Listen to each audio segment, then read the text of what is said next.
En este vídeo vamos a analizar si es cierto que sufrir abusos sexuales en la infancia determinará toda tu personalidad y toda tu vida. Muy buenas y bienvenidos a la caja de Skinner. Seguramente en algún momento de tu vida habrás escuchado que si sufres algún trauma en la infancia, este trauma va a determinar toda tu vida, toda tu existencia. Y aunque en algunos casos sí que podría ser verdad, sobre todo además si esos van acompañados de privaciones sensoriales, como el famoso caso de Jenny Wiley. Una mañana de noviembre de 1970, en un centro de servicios sociales de California, apareció una madre acompañada de su hija solicitando asistencia. Esa niña era Jenny Wiley, conocida hoy día como la Niña Salvaje, y protagonista de uno de los casos más perturbadores de nuestra historia reciente. Jenny había sido retenida contra su voluntad en su casa. Durante 13 años, Jenny fue maltratada y secuestrada por Clark Wiley, su padre, quien creía que ésta sufría algún tipo de discapacidad mental y se avergonzaba de que el mundo pudiera saber de su existencia. La pequeña pasaba la mayor parte del día atada a una silla adaptada con un orinal y siendo víctima de maltrato físico por parte de Clark, quien hacía lo mismo con su mujer y otro de sus hijos. Afortunadamente, su madre Irene logró huir del lugar y se llevó a Jenny con ella, logrando encontrar ayuda. Bien, esto evidentemente es un extremo y no todos suelen ser así, por suerte. Y la creencia en estos mitos, como muchos otros en la psicología popular, tienen bastante culpa los malditos libros de autoayuda. Y es que en muchos de estos libros de autoayuda se afirma sin ninguna clase de evidencia ninguna que sufrir este tipo de abusos psicológicos en la infancia va a determinar toda tu vida, y esto no tiene por qué ser así. Pero es que incluso algunos autores magufos de estos libros de autoayuda llegan a afirmar que sufrir este tipo de abusos deja una especie de rastro en tu personalidad y que además acabará desarrollándose un tipo de personalidad muy concreta y específica. A saber, bajo nivel de confianza en uno mismo, baja autoestima, problemas para mantener contacto íntimo, poco compromiso en las relaciones con los demás y miedo patológico al sexo. Son muchos más síntomas o características, pero no me apetece seguir diciendo gilipollas. Y lo peor de todo es que no son solo los libros de autoayuda donde encontramos estas gilipollas, ya que incluso muchos psicólogos viven arraigados a esta idea, en la que si una persona sufre cierto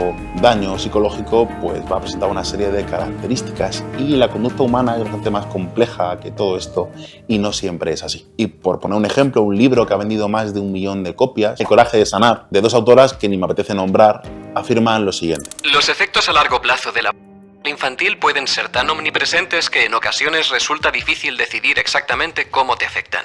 Lo impregnan todo: tu sentido del yo, tus relaciones íntimas, tu sexualidad, la forma de educar a tus hijos, tu vida laboral e incluso tu cordura.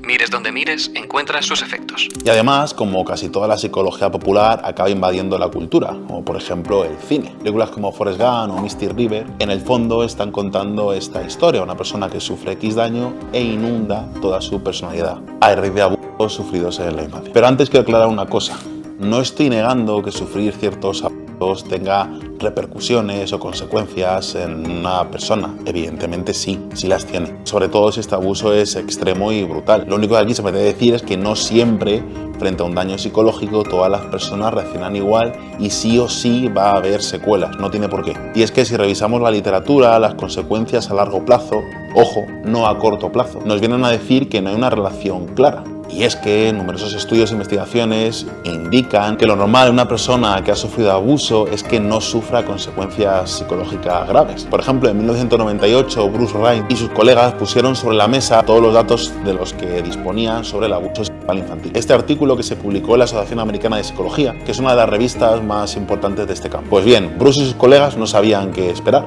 Y es que llegaron a la conclusión de que las correlaciones entre haber sufrido abusos psicológicos cuando eran niños y presentar psicopatología era bastante baja, en torno a 0,09. Es decir, prácticamente nada. De hecho, encontraron otros factores que sí eran importantes a la hora de presentar problemas psicológicos, como por ejemplo un hogar desestructurado y conflictivo.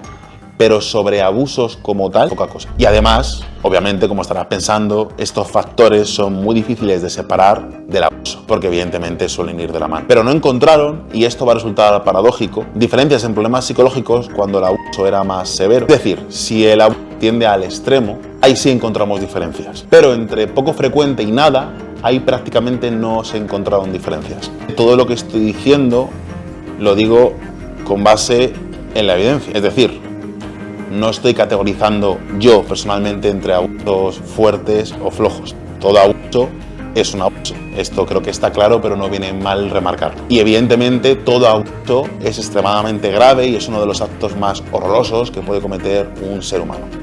Entonces, entendiendo esto, sigamos con el vídeo. Bien, como podrás imaginar, este artículo no dejó indiferente a nadie. Y es que llegó a ser objeto de debates políticos y estuvo en todo el meollo mediático. De hecho, incluso desde las altas esferas les acusaron a los científicos de promover la pedofilia. Les dijeron que lo que estaban haciendo era ciencia basura. Y diversos miembros de la Cámara de Representantes de Estados Unidos criticaron a la propia Asociación Americana de Psicólogos de haber permitido que se publicara y se llevaran a cabo estas investigaciones. Pero al final los datos son los que son. Hubiera estado bien que hubieran criticado la metodología, la manera de obtener la información, el sesgo de muestra o no, pero criticar los datos sin más no tiene mucho sentido. Y es que a veces la democracia norteamericana parece más un patio de colegio que algo serio. Y es que diversos científicos han cuestionado la metodología del estudio. Y esto sí es interesante. Sobre todo en el aspecto de comparar y equiparar los casos leves con los casos más severos.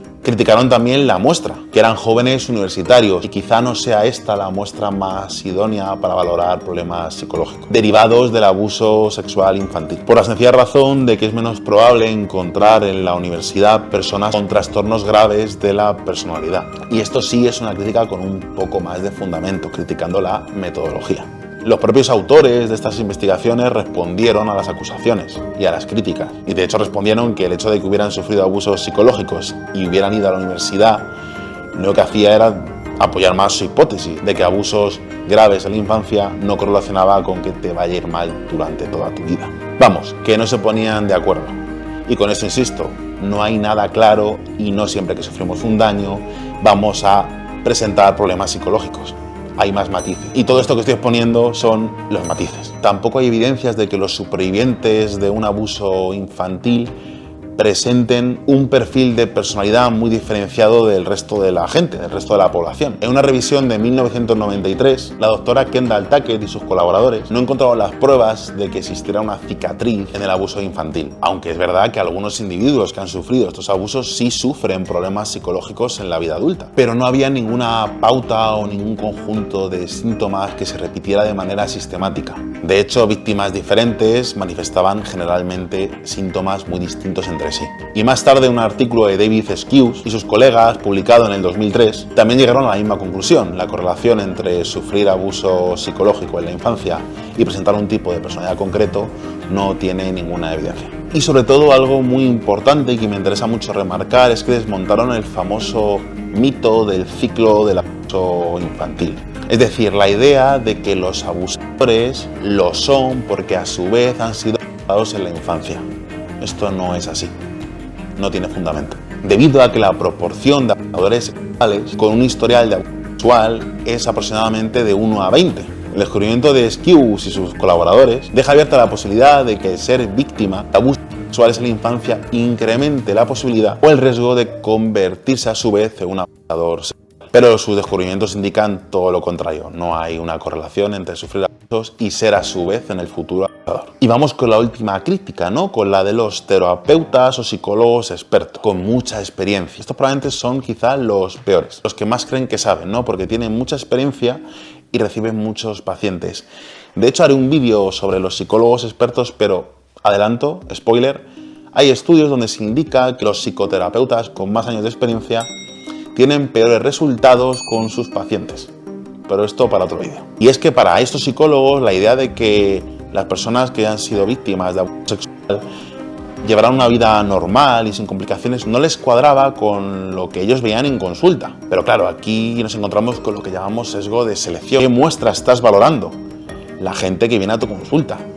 La gente que no viene a tu consulta o a la de otros psicólogos es porque están bien, porque no necesitan ir al psicólogo. Y esto establece en su cabeza una correlación ilusoria entre que sufrir este daño va a provocar que acabes con este trastorno o este problema de personalidad. Y esto no tiene por qué ser así siempre. Y una vez que hemos puesto todo esto sobre la mesa, he de decir también que existen muchísimos matices a la hora de valorar todo esto. Pero sí me gustaría que nos quedáramos con que siempre la realidad es bastante más compleja y tiene muchos más matices, al menos en psicología. no siempre que pasa algo va a ocurrir lo otro. Eso está muy bien para los libros de autoayuda y psicólogos magufos y para los coaches. Pero es que al final la mayoría de las personas que han sufrido abusos durante su infancia, por suerte, muestran una gran capacidad de recuperación y acabarán llevando una vida completamente normal, sin problemas psicológicos o sin más problemas psicológicos que el resto de la población. Y es que la cultura, el cine, el arte, subestima la capacidad que tiene el ser humano para repararse y para afrontar los problemas. Y es que si el ser humano no tuviera la gran capacidad de adaptación que tiene y la gran capacidad de enfrentarse a los problemas, no estaríamos aquí hoy en día.